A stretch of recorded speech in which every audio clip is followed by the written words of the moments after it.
The story centers on the fallout from a catastrophic viral epidemic that turned people into zombies.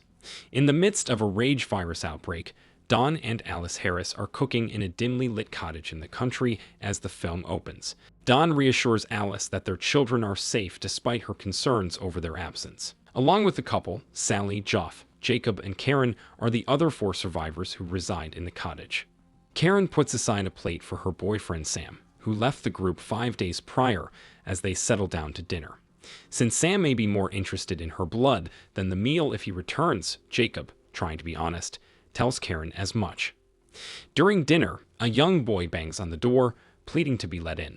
Despite Dawn's hesitation, Alice insists on letting him inside. Once the boy is in and the door is shut, he explains that his parents are infected and trying to kill him. As everyone listens, Karen looks outside and calls for Sam. An infected individual appears, attacking her. Jacob tries to pull Karen away, but she is already bitten and becomes infected herself. In a desperate move, Karen attempts to attack Jacob, but Dawn kills her with a crowbar. The cottage is soon occupied with infected individuals. Dawn fights them off and urges everyone to escape. When he loses the crowbar, he insists that Alice leave the boy behind and flee with him, but Alice refuses to abandon the child. Dawn, seeing the infected approaching, abandons Alice and the boy and escapes through a window. Sally and Joff, trying to hold their ground, also become infected, leaving Jacob as the only one who manages to escape. Dawn runs across the farmland to the river dock, where he finds Jacob attempting to escape in a motorboat. Dawn gets into the boat and starts it up, but Jacob falls into the river and is attacked by the infected. As infected Jacob tries to climb back into the boat, Dawn kills him and escapes down the river, becoming the sole survivor. After the outbreak devastates Britain and leads to widespread starvation, a US-led NATO team arrives in London to help repopulate the city with Britons who had fled during the crisis. Sergeant Doyle, a US military sniper, keeps watch over the area while chatting with his friend Flynn, a pilot. A plane lands at the airport, bringing back Britons who had escaped the outbreak. Scarlett Levy, the chief medical officer overseeing the new arrivals, is worried to see children among the refugees. Among the new arrivals are Dawn and Alice's children, Tammy and Andy. During their medical checkup, Scarlett notices that Andy has heterochromia, with one green eye and one brown eye, a trait he inherited from his mother. Scarlett comments that Andy will be the youngest person in the country. The new arrivals are taken to District 1, the first secured quarantine area set up after the outbreak. During the bus ride, the military explains the safety measures they need to follow and provides a briefing about the city. Once they arrive, Andy and Tammy are reunited with their father Don, who is now a section officer in the area. He takes them to his luxurious penthouse in District 1. As the kids explore the penthouse, Don tells them they will soon be moving to a new house. However, he explains that they cannot move into their old house because it is outside the safety zone. Andy asks about their mother, and Don lies, saying that Alice was bitten by an infected person during the attack on the cottage and he could not save her. Tammy reassures him that they are glad he survived. Meanwhile, Scarlett urges her superiors to rethink allowing minors into the quarantine area. She fears they are not fully prepared and that the virus might resurface. General Stone reassures her, insisting that the virus will not come back, and if it does, they are well equipped to manage it. Later that night, Andy has a nightmare where his mother, infected, tears off her face. When he wakes up, he tells Tammy that he is worried about forgetting what Alice looked like since they don't have any photos of her. Tammy comforts him, assuring him that he will not forget. The next morning, Tammy reveals her plan to escape the safety zone and go to their old house to retrieve Alice's pictures. Although Andy suggests they should at least tell Don, Tammy dismisses his concerns. Soon, they sneak out of the zone, but Doyle spots them and alerts the other officers. After successfully crossing the safety zone, Tammy and Andy find themselves on the eerily quiet streets. They soon spot a delivery bike, and in a hurry, Tammy goes to a local store to get the key. They set off toward their former residence on the prepared bike. They begin unpacking their possessions as soon as they get to their former house after Tammy offers Andy a photo of Alice. Andy goes in search of Tammy after calling out for her and not hearing back. He decides to investigate after hearing a creaking door in the attic. He discovers artwork on the walls and bowls of rotting food in the attic. Then he spots Alice standing in the darkness.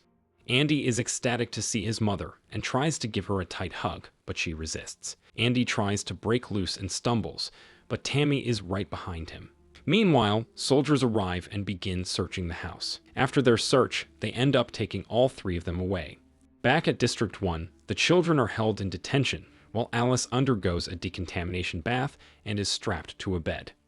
During her medical examination, Scarlett prepares to take a blood sample from Alice and asks how she survived in the post-outbreak world. She notices an old bite scar on Alice's arm and becomes concerned that Alice might be infected.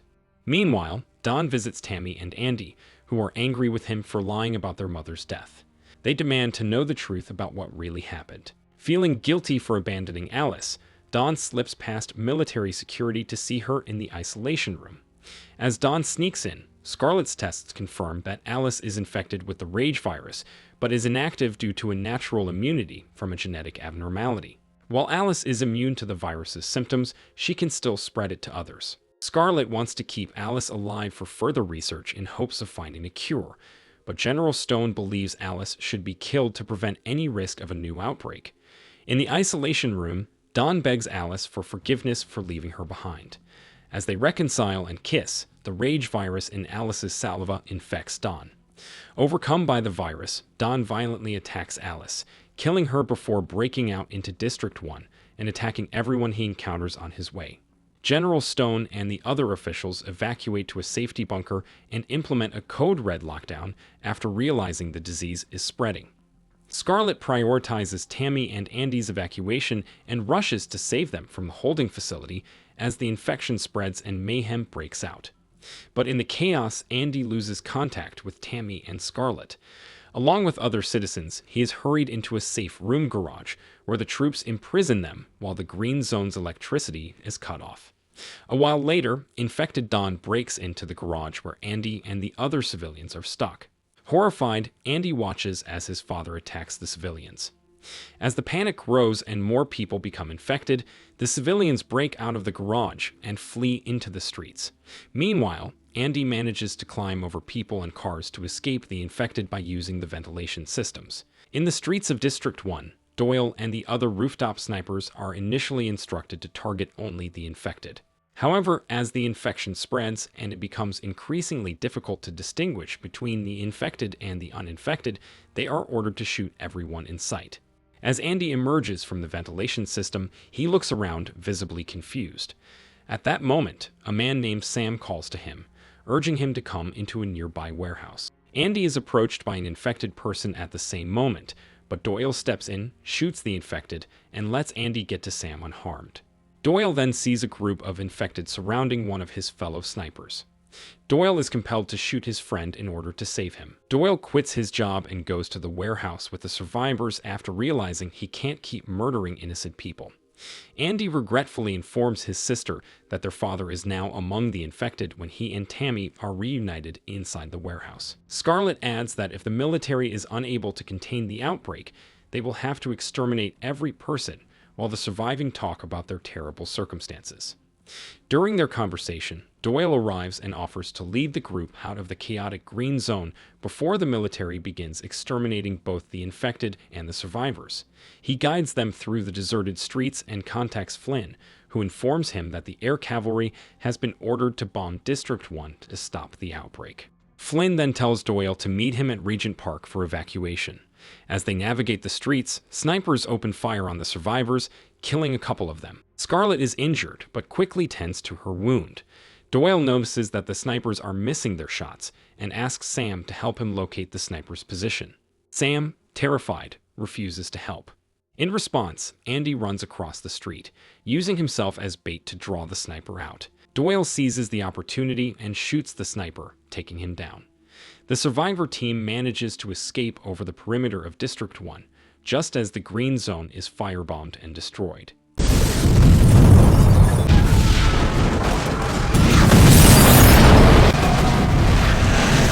Inside the bunker, the generals watch District 1 burn, while General Stone also notices that many infected individuals have survived the firebombing and are fleeing into London. Meanwhile, infected Don hides behind a wall, watching as the photo of his wife and son burns in the flames before him. With the arrival of dawn, Doyle and the other four survivors make their way through the desolate and ruined streets of London towards Regent's Park, where Flynn is scheduled to airlift them to safety. Andy and Tammy discuss about their mother while they rest in the park, with Tammy voicing doubts about her survival. Scarlett and Doyle talk about their choice to defy the military, and Doyle says that one of the main reasons he changed his mind was because of Andy. Scarlett continues, they think the kids may have inherited their mother's immunity to the rage virus, making their lives vital to the future. This is why she saved Tammy and Andy. Doyle is alerted about the impending arrival of the infected by Flynn at that same moment. When Flynn arrives to pick up Doyle, he sees other survivors with him and refuses to take them aboard. As the infected draw nearer, Sam panics, clinging to the helicopter's skid and pleading with Flynn to take him away. In response, Flynn maneuvers the helicopter closer to the infected and lowers the rotor blades, slicing through them. Covered in infected blood, Sam falls from the helicopter. Flynn then flies off, instructing Doyle over the radio to head to the stadium but refusing to save the rest of the survivors. Doyle argues with Flynn, urging him to disregard the code red and help the others. Chased by the infected, Doyle, Scarlett, Tammy, and Andy continue their journey through London until they encounter a cloud of nerve gas. They swiftly enter a car, and the infected that are pursuing them begin to die from the gas. Following the gas removal, Doyle notices soldiers approaching while brandishing flamethrowers. He gets out of the car to try to jumpstart it, but the soldiers spot him and use their flamethrowers to kill him. The few survivors hide out in an underground transit system as an air attack and gas-covered roadways draw near. Scarlett then uses Doyle's sniper rifle as a guide to get across the dimly lit alley. As they move down an escalator, Scarlett, Tammy, and Andy get separated when Andy and Tammy fall down the stairs. Scarlett manages to find Tammy, but is soon attacked and beaten to death by an infected. Once the area falls silent, Tammy retrieves a sniper rifle and sets out to find Andy. Meanwhile, Andy stumbles onto a dark platform in the underground, where he is attacked by his father, Don. Tammy arrives and sees Don biting Andy. As Don advances toward her, Tammy shoots Don, killing him. Overcome with grief, she begins to weep. Infected Andy flees into a dark tunnel, with Tammy in pursuit. He collapses on the railway tracks, allowing Tammy to reach him. When Andy asks if he is infected, Tammy notices his eyes have turned bloodshot, just like their mother's, indicating that he has inherited her immunity. Despite this, Tammy still considers him disinfected and decides to take him with her. Afterwards, Flynn is waiting for Doyle at the stadium when Tammy and Andy arrive. With his sniper pointed at them, Flynn inquires about Doyle. Tammy tells him that they are the only survivors. Flynn decides to assist and consents to fly the siblings over the English Channel. Andy and Tammy watch the devastation the outbreak has created from above as they soar.